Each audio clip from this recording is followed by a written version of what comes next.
First 3 to 5 seconds of meeting you, in case you don't have kids, everyone you care about dies like pigs in hell. It's that important they like you. Let's see if you use your body differently. Ready? Go, go, go.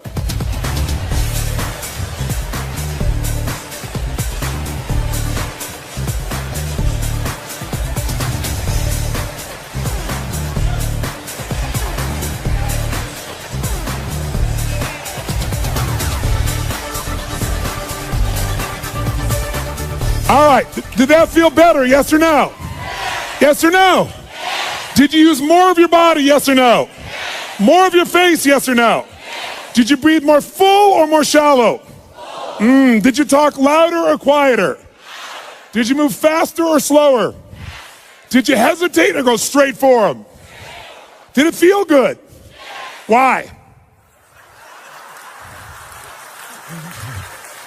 Because emotion is created by motion. If you use more of what God has given you, you will feel more. But most of us have learned to shrink how we use our bodies in the cultures we live in today. Most people's idea of exercise is fill the tub, pull the plug, and fight the current. People get injured typing today. Ooh, that hurts. Scary. Use your body, you will feel more alive. And the same thing is true with these couples.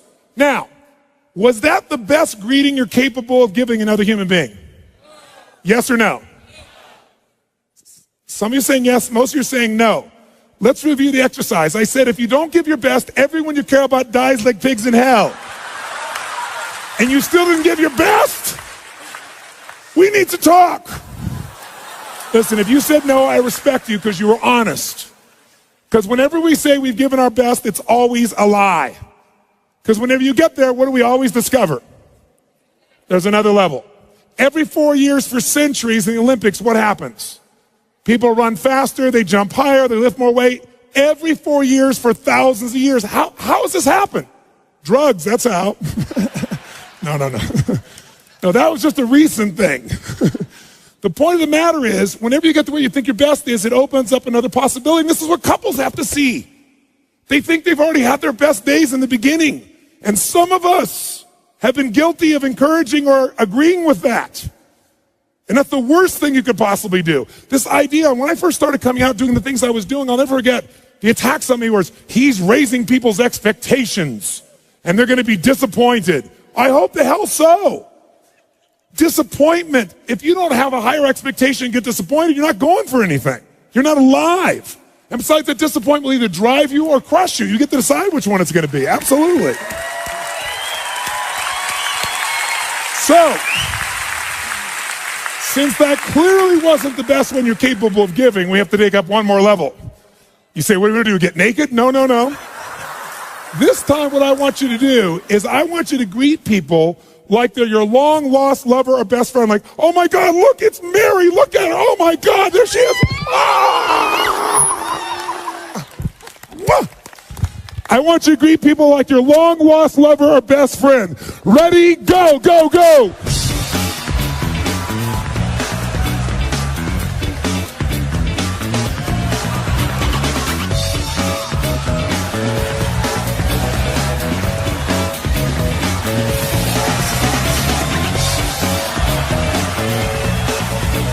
Did that feel better, yes or no? Yes or no? Did you use more of your body or less of your body? More of the muscles in your face or less? Did you breathe more air in or were you more shallow? Yes. Did you talk faster or slower? Did you hesitate or go straight for them? Did you talk louder or quieter? Did you touch them? Oh yeah. Did it feel good? Why? Because I told you to. Very good, sir. Thank you very much. Because emotion is created by... That's right. Now, most people get in a relationship because they're after some emotion, not another job. True or false? And for most people, it becomes a job. And then many people encourage them to stay with the job, which is a nice thing. But wouldn't it be nicer to have them enjoy the job and not have it feel like a job? And the only way to do that is we've got to rejuvenate the individual. There's nothing worse, nothing on earth, than two emotionally unfit people put together. Because what is a relationship's purpose? Why do we get in relationships? Someone tell me. To grow, to experience love, to be happy, to learn deep spiritual lessons, to have someone to bitch to. Thank you, sir. Very good. Someone to bitch to. Now, here's what's interesting. Everything you would say to me, whatever you're going to say to me about why we get in a relationship, underneath it, even if you say, so we can make a difference in the world together. But why do you want to make a difference? Because it's going to make you feel something. There's only one reason we get in a relationship: to magnify human emotion. That's it. That's God's gift. How many of you, when you're excited about something, first thing you think about is who you want to tell or share it with? How many of you relate to this in some way? Say, I. So some people use a friend, but the intimate relationship, if it's not only safe, but there's real love and passion there, there's no greater place. If there's trust, if there's respect, there's no greater place for this. But the challenge, of course, is most people don't have it at that level. And one of the reasons, again, is there's not that emotional fitness. Here's what you got to know. People feel they find their center of gravity and then they blame their partner. And here's what I mean by this. When 9/11 happened, I'll never forget, I had this experience. I was in Hawaii. I was doing a program there for a couple thousand people from 45 countries. We were translating 4 languages simultaneously. It was a 10-day program I used to do that was full tilt from 8 in the morning to midnight. I mean, you had people from all over the world, real leaders. And I just said, living. When do people really begin to live? When they face death. If they face death and they look it in the eye and decide to live, they really start to live. And I said, what would your life be like if in the next 10 days you knew you couldn't get off this island and these are the last 10 days of your life? What would you do different? Who would you call? What would you say? What truth would you tell? What feelings would you share? And I went on to this for like 15 minutes. That night, 9/11 happened. At 3 o'clock in the morning, they called me to tell me the buildings had just dropped. And we had 200 people from New York there, because I have a lot of people in the financial district that are my clients. And there were at least 45 people we knew immediately that had lost their entire company, all their friends, family, their husbands, their wives, instantaneously. 3 o'clock in the morning, you go outside, and it was pandemonium, because you got people from all these cultures. Every religion was represented in the room. And so outside, there were people that were crying uncontrollably because they knew the end times were here. There were people out there that were fighting because some people were celebrating. I mean, it was brutal. No one thought I'd get everybody in the room. I got them in the room, and I said, today is about emotional mastery. That was the scheduled portion of that day it was supposed to be. I said, and this is the real test. And so we brought people together, and I got people to express to me and tell each other, at the moment that 9/11 happened, what did they focus on? Because these are 3 decisions that shape your life. Number 1, what are you going to focus on? Right now while I'm talking, you're making a decision what to focus on, and it's what shapes your life. It shapes every relationship. It shapes your entire destiny. Are you focused on what this is going to mean to your life? Are you focusing on who the hell is he to tell me that? Are you focusing on the smell of your neighbor after that jumping up and down? Whatever you focus on, you feel, don't you? Even if it's not true, you feel it. So focus is the first decision we make. Second decision is, what does this mean? Is this the end or the beginning? If you think it's the end in a relationship, you're going to behave very differently than if you think it's the beginning. Is God punishing me with this? Is God teasing me? Is God challenging me? Is this God's reward? One shift in meaning instantaneously changes your emotion, and your emotion is your life. And then the third decision we make every moment is, what are we going to do? Pull back, go forward, give up, sit down, stand up, make it happen. So I ask people, what'd you focus on? What did it mean? What'd you decide to do? And people stand to share this. And afterwards, one woman raised her hand, and she was from New York, and she said, you know, last night after your talk, she said, my boyfriend had asked me to marry him. And I told him no, because my previous fiance had been murdered and killed, kidnapped and killed. And she said, I'm not over that. And he said, well, you go to that stupid seminar, then it's over between us.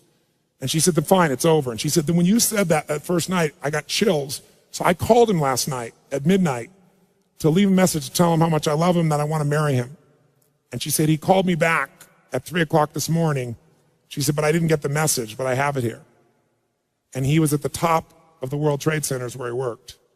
And she actually has his voice. She was on Larry King later on sharing this. And he plays this thing on and he says, honey, I can't tell you what it means to me to get your message and to know that you love me. You can't imagine how much I treasure it. And he said, unfortunately, I have bad news. He said, I don't know what's happened, but the whole building's on fire. And he said, I'm not going to get out. And he said, so I just want you to know, he said, that I love you so much and that you've touched my heart and my soul so much. And if there's only one thing I could say to you is you must be asking why God would do this to you twice with two different men. He said, I don't know, but maybe it's a lesson, honey, that whatever you do every day of your life, love and don't ever hold it back again. Don't hold back love. Don't hold back anything. Love every day you've got. I love you. And he hung up. Everyone in the room is crying uncontrollably. And then the first man who stands up is a man from Pakistan. He says, I just want to say I'd like to hold your hand and say that I feel sorry for you and cry with you, but frankly, I'm from Pakistan. I'm a Muslim. This is retribution. It was like a war broke out in the room. And so I brought him on stage, and I brought a man on stage who was an Israeli man who truly was, to say the least, more than upset with this man. He has family in the occupied territories. He worked in the Twin Towers, so if he'd been there that day, he'd been dead if he wasn't at the seminar. And we merged these people. But the biggest lesson I got, and they became friends, and they worked together for peace, and it's been, 5 years, whatever it's been now, 6 years. The bottom line, though, is this. I noticed something that day. Angry people got angry. Sad people got sad. Worried people worried. Loving people loved. This one woman was so pissed off, so I went around and asked her about things. She wasn't from America. She knows no one in New York City. This didn't affect her in any way, and yet she was raging about this thing. I said, you just get pissed off all the time. You use rage all the time. And she kind of smiled and goes, well, it's kind of like jet fuel.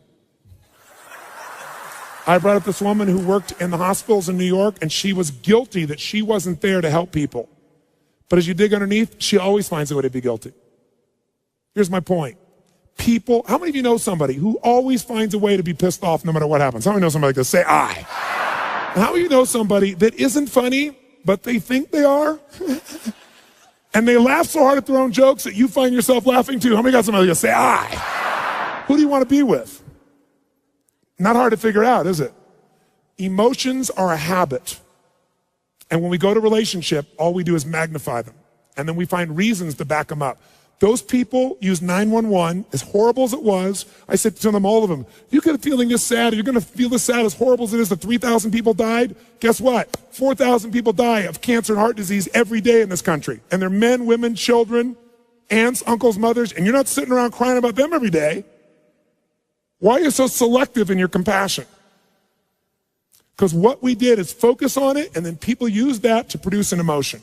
That's what people do in a relationship. You want to change a relationship? Change the primary emotion that person lives in. You want to do that? Retrain their body is one way. Only one. I'm going to give you a couple, but that's one. And the best way to do that is only if you can done it to yourself. So let's take this up one notch. Shake your body out. And notice if you sat down already, that ought to give you a clue that energy may not be at the high top of your list. Okay? It's like, oh my God, let me sit down and get comfortable. I'm not being critical of you, but just notice if you went for the path of least resistance, that's not signing up real well for your ability to transfer that to somebody else. So, but it's a new muscle, so let's use it. Let's do this. How many of you'd like to have more joy, more excitement, more passion, more ecstasy in your life right now? Raise your hand, say I. And if you really want it, you got to do it. Because emotions don't just hit you, they are triggered, and you can trigger them through motion. So here's what we're going to do. Shake your body out, and in a second here, we are going to shake this building with our energy. What I mean by that is, we are going to celebrate for no good reason. And here's why I say that. You don't need a reason to feel good. Why do you have to justify feeling good? And if you think that's weird, think about this. Most people don't need a reason to feel bad. Isn't it true? How you feeling? Like crap. How come? Woke up. And people go, I understand. But if you say to somebody, how's it going? I feel so good. How come you feel good? I don't know. I just feel good. Take that guy to the funny farm. Isn't it sick that we live in a culture that if somebody's happy, we want to know why. But if they're sad, we understand. That's where it is. So we got to change that pattern. So here's what you're going to do. Most people in our culture never celebrate anymore. And a relationship without celebration is a dead relationship. It's dead. Celebration is a secret to joy. Joy in a relationship is the basis of anything. That's where love can grow. So one of the things we got to do is learn to celebrate. Now, when do people in our culture celebrate? Like go crazy like a little kid and it's socially acceptable. When? When you graduate from school. Yeah, I did it. I have to go to work. When else do people celebrate? Come on. They have their first child. It's a boy, it's a girl, and you hug strangers, and it's beautiful, and everybody accepts it. Any other time, you're weird. When else can you really cut loose and celebrate? You have your first orgasm. Good, sir. Very good. I did it. When else? That's right. Around the world, this is the weird thing about human beings, when a local sports team wins a national championship, show me. Come on, show me what people do. Come on. Yeah. We scream, yeah, we did it. What is this, we did it? You didn't do We did it. You watched. But I'm glad you finally make it okay to feel happy for a day. Isn't it a weird thing culturally that we're going to make our happiness tied to someone else's performance that we can't control just based on living in a city? But at least the city goes crazy for that one day. See, you don't need an excuse to feel good. How many got more than enough reasons to be happy and grateful for your life, for your health, for people you love? Say I. So all you got to do is retrain your body to celebrate instead of training yourself to fit in. How many of you have ever lowered your happiness or your joy or your energy because someone else wasn't feeling as good and you didn't want to offend them? And does it make them feel better? Your playing small does not make them big. All it does is lower the standard, and most of us have learned to do that. So if you're going to lead, you got to step out of it. So let's do this. We are going to celebrate just to get that energy in our body. On a scale from 0 to 10, where 0 is dead, 10 is unstoppable intensity, go to 20. Now to do that, in case you haven't celebrated in many years, I'll remind you. First key to celebration is your feet must come off the ground. None of this, eh. I know it looks cool, but when you actually rise up like this and you extend, you open your diaphragm, which changes your biochemistry instantly. It doesn't happen when you do this. Second key is you must use your voice. How many of you and your kid used to make all kinds of weird noises? Come on. Make some crazy sounds out loud. Come on.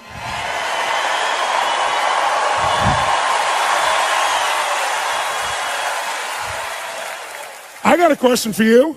How many of you in this room love to sing when no one's around? You're in your car, you're singing, you're rocking.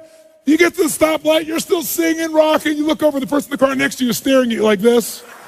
What do? You quickly pick up your cell phone, act like you've been talking to someone. Why do we sing even though we don't sound good? Why do we like it?